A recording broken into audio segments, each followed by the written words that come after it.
Соңғы араларда гадәттән тыш хәлләр Гел Казанның Нукса елгасы белән бәйле. Яз, көз елгалары тошып ел сайын салмышы торак йортларының ишегалларын су баса. Канализация куюсыннан агызылган су агып Большие Клыки бистәсендә яшәүчеләр пычрак судан интегә.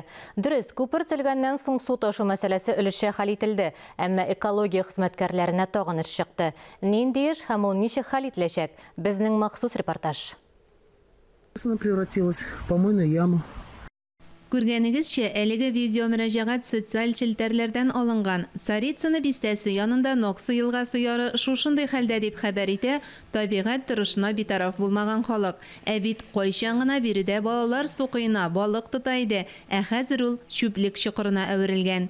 Үз күзләрең белән барып күргәч, Ноксы елгасындагы хәлнең тагын да аянычрак икәнен аңлыйсың. Бу суны чиста дип әйтергә теләйләнми, елганың кайбер урыннарында әнә шушындай аркылы торбалар да бар. Чүп шарның нинди генә юк, хәтта машина покрышкаларына кадәр аунап ята. Әмма ни гаҗәп, елганың әле җаны исән. Матур күлмәкле үрдәкләр дә йөзеп йөри, су кыңгызлары да үзләрен елга хуҗалары кебек хис итә. Ләкин озакка микән?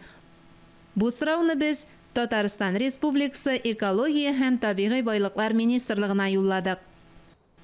Татарстан Республикасы экология һәм табигый байлыклар министрлыгы белгечләре Ноксы елгасын пычрату белән бәйле административ тикшерү башлый. Урынга барып, суның пычрануы белән бәйле сәбәпләрне өйрәнеп, тиешле чаралар күреләчәк.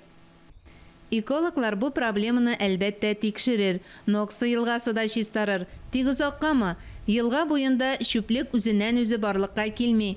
Казанлылар үзләре яши торган урыннарда чүпләмәскә өйрәнмәсә, вәзгыять үзгәрми. Мөршидә Җиһан, Булат Шакиев, Айрат Каюмов, Татарстан яңалыклары.